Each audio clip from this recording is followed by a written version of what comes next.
for having me. Thank you. It's always a pleasure. How's your journey down here? To Nigeria or to City FM? To Nigeria first. It was adventurous, actually. It took quite a few months to plan it and to put everything together. And then once we said it's a go, I came here, and it's going to be 1 month I'm going to be spending here. Okay, so have you ever been here before? Not to Nigeria, to Africa, yes. So this is your first time here in the country? Yep, absolutely. How's it been so far? Very interesting, very vibrant. I love it. It's very ambitious. Everybody's a go-getter here. I mean, and I'm the same way. So I feel I feel very home here. I can imagine. I mean, it's not easy, and it's not every day we have a Grammy Award winner. Make a record and call it Nigeria's Calling, right? Yes. Why that title, or why that song? Because I was on the phone with Nigeria so often, and Nigeria was calling so loud that I actually ended up being here. So Nigeria calling. Okay. Yeah. All right. So you are someone that you have a pedigree.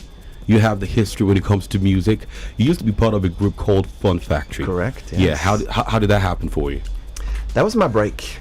That was my first jump into the music business. I was in Germany, and Germany was at the time, I would say, the second or third biggest music market in the world, after Japan and the US back then. And it was big. I was able to. It was a crash course. I was able to develop and learn without being too exposed. The focus wasn't just on me, because we were 3 in the group, and then we had a lot of success all over Europe and Japan. We went to Japan a lot, and it was a lot of fun. Okay. Fun Factory. It was a lot of fun. But that makes a lot of sense now to me. Now, you wrote a book. Yeah, but here's the thing. When I got nominated for a Grammy the first time, like 10 years ago or so, and it became a big buzz. Everybody was writing about me. That Rolling Stones, Billboard, Yahoo. I mean, I was trending #1. Now I'm just coming back to my artistry to really focus on me as an artist, and that's where you hear all the new songs like When They Go Low, Nigeria Calling, Runnin', and Nippy Nappy Yay. Which we recorded a great feature yesterday with a Nigerian artist. I can't tell you who, but you got to drop exclusives for me on the show today. Well, the exclusive thing is it's a male. That's all I can tell you, because they were speculating it was a girl. It's a male, and it's from Mavin Records. Oh, great! So it's one of their talents. Why do I feel like I know the person already? You can give me names, but I can't tell you who it is yet. I think your face will give you away. My face? Will give you away by the time I call his name for you. It could be Rema, right? Mavin Records is all I say. Now, you talked about the Grammys. Yes. Now, I would recall right before you won the Grammys, I mean, everybody had been talking about you. Then you won. Yes. Now, you were in a category where you had a lot of big shots. Yes, that was people like when Zed. I was nominated. Yeah, exactly. Yeah. I mean, a lot of big shots were there. No, he actually wasn't. Bigger than Zed, actually. We're talking about Calvin Harris, Swedish House Mafia. Wow. Skrillex, Avicii. And me. Man, I mean, so when you won, there were a lot of conversations about it. No, when I was nominated. When you were nominated, Not when I won, there was literally no conversation. Are you sure? Because no, there wasn't. I saw this report at the time. That was when I was nominated. Exactly. Trust me. And the weird thing is, there was a bigger buzz when I was nominated than when I actually won. So it was huge, and I leaned into it. So for all the listeners, if you want to check out me at the Grammys back then, I showed up in a spacesuit, like in a $300,000 spacesuit. The helmet alone was like $8,000. I didn't buy it. I had to deal with the company. And so they lent it to me, and I showed up with a flag with my name on it. And it's a fantastic picture. Every year it's doing its thing. Like I have a Google alert. You need to have that sometimes. And it's trending like crazy all around the Grammys for best fashion picture and whatnot. So it was a lot of fun. I like that. I love the fact that from the start of your career, you are quite intentional. Yes. You're very intentional. I like that about you. It's a good observation. It's you are very detailed as well. You pay attention to everything you do to the last spot. And that is really nice, and that also reflects in your music. So now, when you chose to come to the country, and you have the records going on for you, why Nigeria? Well, there's a lot of reasons. First of all, it was important. I'm at a point in my life where I just really wanted to spend a lot of time in Africa, because I am African. My mom is from Liechtenstein. My dad is African, from the DRC, the Congo. So I just wanted to, explore that a little more. And Nigeria, I think Lagos is the place in the world right now that creates the biggest waves out of Africa in terms of music. Yeah, I really do. Yeah. I like that. Yeah. I mean, you're such a fan of City, so that's a good one. I So don't do. worry, we love you right back. And I'd love to hear my music sometimes. At least, Definitely. And if yeah.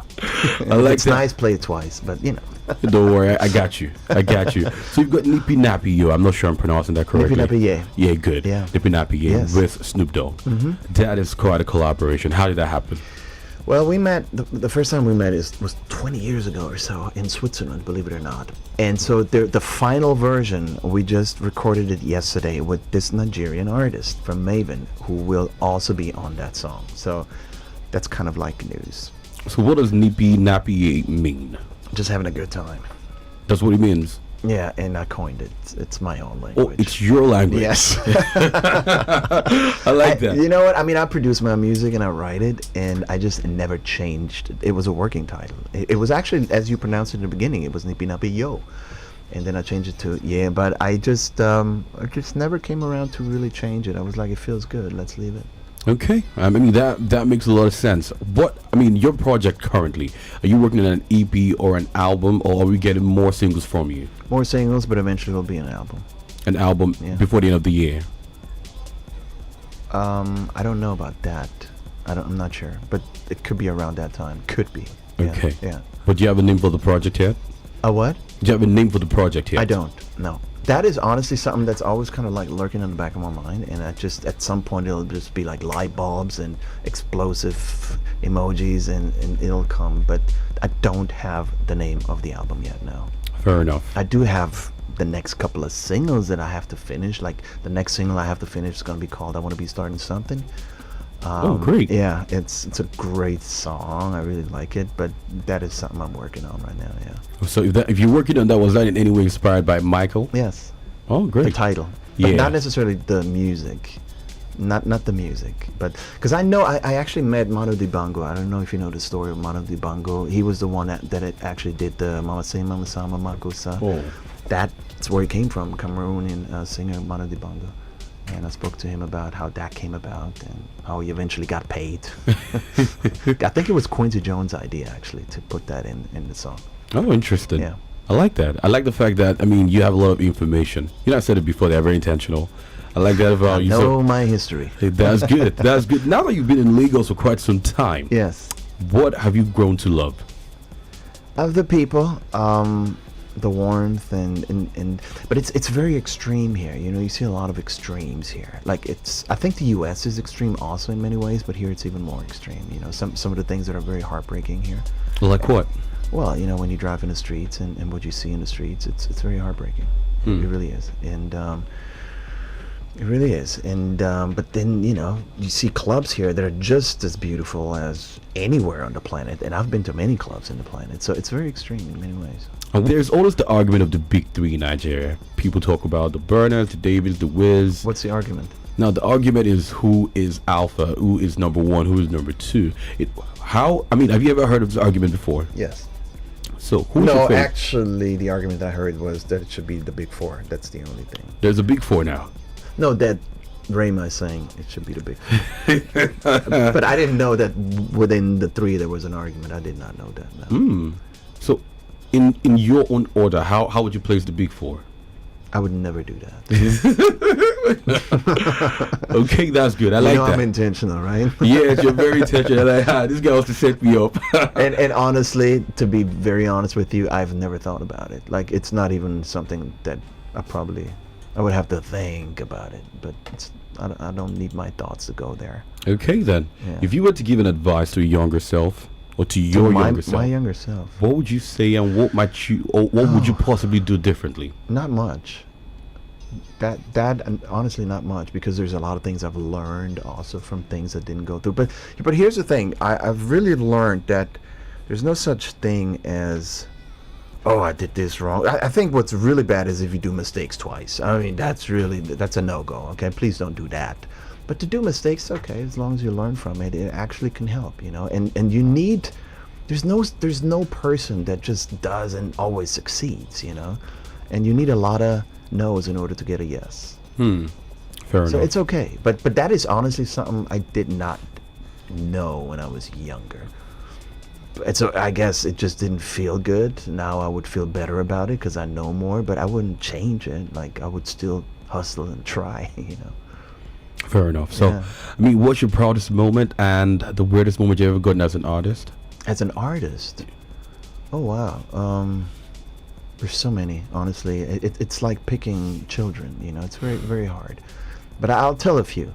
One of the first ones was when I was breaking through in Germany, because at the time I was so young and it was so big, and it was just like, wow, I'm finally just surrounded by people that all they do is what I always wanted to do and be with. It just felt like, I mean, you could have placed me in a hole in the wall. I would sleep there just to be in that environment, you know. And then Grammys, obviously, but also moments like yesterday, you know, where you're just in the studio with the right people, the right artists, right co-producers, and with my song, and it just feels right. And you know, it's moments like these, yeah. As an artist. Okay. Now in life, it would be my kids. You know, I got 2 boys. Awesome. Yeah. Awesome. Yeah. How are they doing? Good. I mean, they miss daddy at some point. I hope so. Oh, you. I'm very certain they actually do. They actually do. So, what's your weirdest moment, or one moment you refer to as a blooper moment? In life or in music or Generally, in music and life. the weirdest? I don't know.